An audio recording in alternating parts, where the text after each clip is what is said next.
Neriate sa skalopevne tým, čo podpisujete u operátorov. Tým určite nechcem povedať, aby ste nekontrolovali to, čo podpisujete. Práve naopak, dávajte si vždy pozor.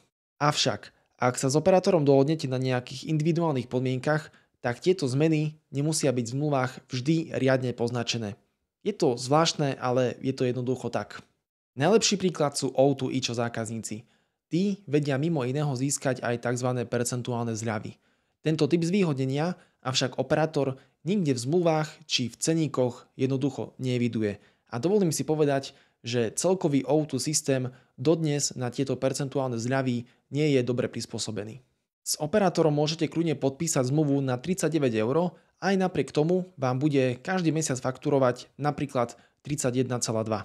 Percentuálne zľavy sú kameňom úrazu najmä vtedy, ak sa O2 zákazník s takýmto typom zľavy snaží vypočítať si správnu splátku za svoje nové potenciálne zariadenie a za svoj paušál.